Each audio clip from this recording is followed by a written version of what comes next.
Assalamualaikum warahmatullahi wabarakatuh. Bismillah, alhamdulillah, salatu wassalamu ala rasulillah wa ala alihi wa sahbihi wa man walah. Studi hadis, ilmu hadis mukhtalif dibacakan oleh Muhammad Maksudi. Pengertian mukhtalif il hadis. Kata al-mukhtalif merupakan isim fa'il dari kata ikhtilaf yang berarti perselisihan atau lawan kata daripada persetujuan. Jadi dapat diartikan bahwa mukhtalifil hadis ialah dua hadis yang secara eksplisit bertentangan satu sama lain. Muhammad Khatib mendefinisikan ilmu mukhtalifil hadis sebagai berikut: al-ilmu alladhi yabhasu fihi al-ahadits allati zahiruha muta'aridun wa yuzilu ta'aruduha aw yuwaffiqu bainaha kama yabhasu fil ahadits allati yashkulu fahmahuma aw tasawwuruha wa yadfa'u askaraha wa yuwaddihu haqiqataha. Mukhtalifil hadis adalah ilmu yang membahas hadis yang menurut lahirnya bertentangan, kemudian untuk menghilangkan pertentangannya itu atau mengkompromikan keduanya, sebagaimana halnya membahas hadis-hadis yang sukar dipahami atau diambil isinya, juga untuk menghilangkan kesukaran atau menjelaskan hakikatnya. Urgensi ilmu hadis mukhtalifil hadis termasuk dasar ilmu hadis yang paling penting yang wajib diketahui oleh orang-orang alim dan para ulama. Dan hanya mereka yang mengetahui serta menguasai ilmu hadis, ilmu fikih, dan ilmu usul yang bisa menjelaskan dan menceritakan persoalan mukhtalifil hadis ini. Dalam mukhtalifil hadis ini Ibnu Uzaimah mengeluarkan suatu pernyataan yang sangat tegas. Tidak ada dua hadis yang bertentangan dari sudut apapun, dan oleh sebab itu barang siapa menempati dua hadis yang bertentangan, maka datanglah kepadaku agar aku mencocokkan antara keduanya.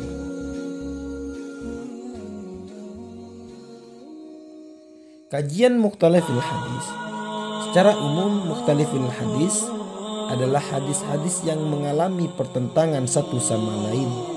Namun boleh jadi di antara pertentangan itu hanya terdapat pada zahirnya saja, dan ketika diteliti sebenarnya masih memungkinkan untuk didiskusikan.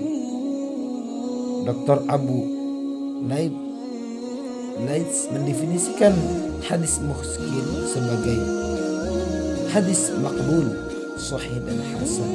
Yang tersembunyi maksudnya karena adanya sebab dan hanya diketahui setelah merenungkan maknanya atau dengan adanya dalil yang lain. Dinamakan muskil karena maknanya yang tidak jelas dan sukar difahami oleh orang-orang yang bukan ahli. Sebab dan faktor hadis mukhtalif. Faktor pertama yaitu faktor internal hadis, al-amil al-dakhili, yaitu berkaitan dengan internal dari redaksi hadis tersebut.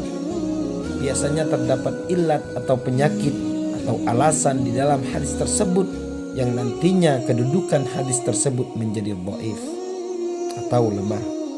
Faktor kedua, faktor eksternal,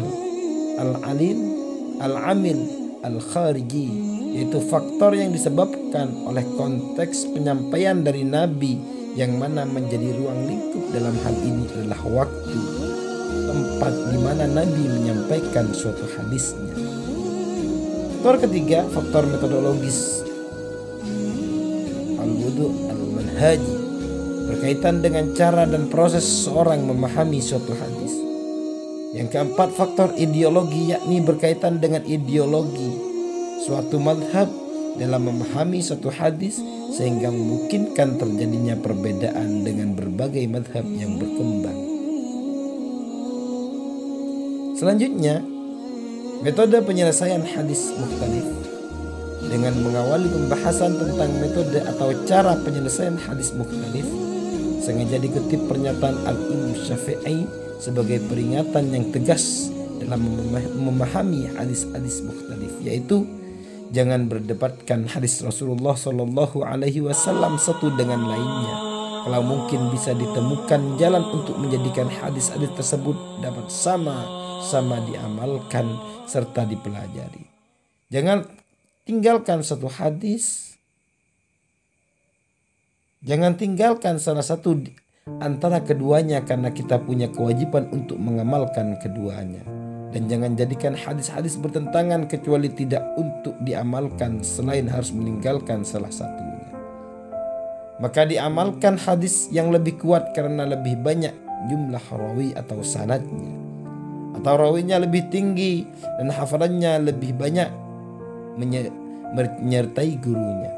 Pokoknya memiliki kelebihan dalam banyak hal yang dipertimbangkan dalam tarjih. Apabila kedua hadis mukhtalif sama kuatnya dan tidak dapat dikompromikan atau dikumpulkan jadi satu atau diambil titik temunya, maka keduanya dimaklumi sebagai hadis muttarib dan dhaif.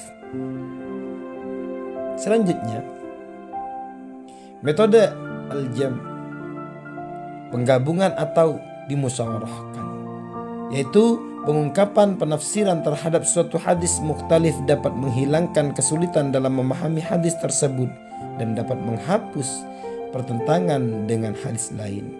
Sehingga penafsiran dari sudut itulah yang harus dijadikan pegangan dalam memahami hadis yang bersangkutan. Seperti menggunakan cara takwil. Takwil berarti memalingkan lafaz dari makna lahiriah kepada makna lain.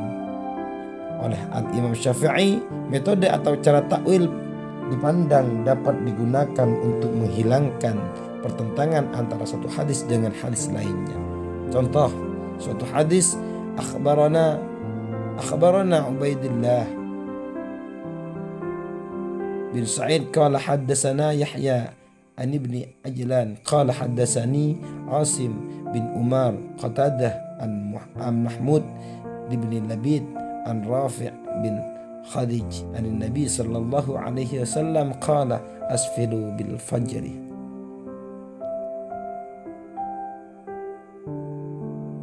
Hadis pada contoh di atas menggambarkan bahwa waktu yang lebih afdal utama untuk melaksanakan sholat subuh ialah waktu asfar, yaitu waktu subuh sudah mulai terang.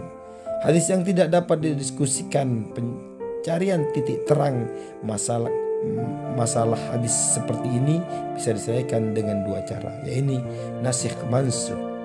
Secara bahasa, nasikh bisa berarti menghilangkan atau izalah, bisa pula berarti an-nakhl, memindahkan. Selanjutnya, salah satu contoh dua hadis yang saling bertentangan dan bisa diselesaikan dengan metode nasikh mansukh adalah hadis tentang hukum makan daging kuda yang berbunyi naha anna Rasulullah sallallahu alaihi wasallam naha an akli luhumil khayl wal bighal wal hamiri wa kulli dhi nabin minas syaba'. Dan hadis yang berbunyi ata'na Rasulullah sallallahu alaihi wasallam luhumil khayl wa nahana 'anil luhumil humur. Dua hadis di atas terlihat saling bertentangan.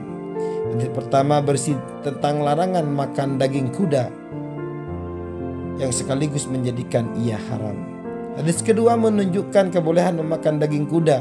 Pertentangan ini mesti dihilangkan dengan cara nasakh atau dihilangkan. Hukum keanehan makan daging kuda pada hadis pertama telah dinasakh oleh hukum kebolehan makan daging kuda pada hadis yang kedua, yaitu dari Jabir bin Abdullah yang datang setelahnya.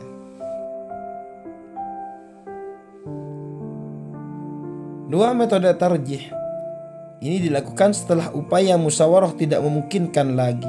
Maka seorang peneliti perlu memilih dan mengunggulkan mana di antara hadis-hadis yang tampak bertentangan yang kualitasnya lebih baik. Bahkan ada juga yang benar-benar bertentangan dengan Al-Quran. Antara lain adalah hadis tentang nasib bayi perempuan yang dikubur hidup-hidup akan berada di neraka. Sebagai contoh hadis berikut: Al-wa'idatu wal mau'udatu finnar, rawahu Abu Dawud. Perempuan yang mengubur bayi hidup-hidup dan bayinya akan masuk neraka. Hadis tersebut dinilai muskil dari sisi matan dan mukhtalif dengan Al-Quran surah At-Takwir, wa idzal mau'udatu su'ilat bi ayyi dambin qutilat, yang artinya, dan apabila bayi-bayi perempuan yang dikubur hidup-hidup ditanya kenapa dosa, karena dosa apakah dia dibunuh. Selanjutnya, kalau seorang perempuan yang mengubur bayinya itu masuk ke neraka, dapat dikatakan logis. Tetapi ketika sang bayi yang tidak tahu apa-apa juga masuk ke neraka, masih perlu adanya tinjauan ulang. Maka dari itu hadis tersebut harus ditolak meskipun sanadnya hasan, dan juga karena adanya pertentangan dengan hadis yang lain yang lebih kuat nilainya. Yang menjawab akan masuk surga, yang mati syahid juga akan masuk surga, anak kecil juga akan masuk surga, anak perempuan yang dikubur dalam hidup-hidup juga akan masuk surga. Rawahu Abu Ahmad. Diriwayatkan oleh Al-Imam Ahmad, Nabi pernah ditanya oleh paman Khansa, anak perempuan Asyarimiyah, ya Rasulullah, siapakah yang akan masuk surga? Nabi Muhammad sallallahu alaihi wasallam menjawab, itu ibunya. Ketika mengubur bayi, maka ibunya yang masuk neraka dan anaknya tetap masuk surga. Demikian, terima kasih, semoga bermanfaat. Kurang lebihnya mohon maaf sebesar-besarnya. Wassalamualaikum warahmatullahi wabarakatuh.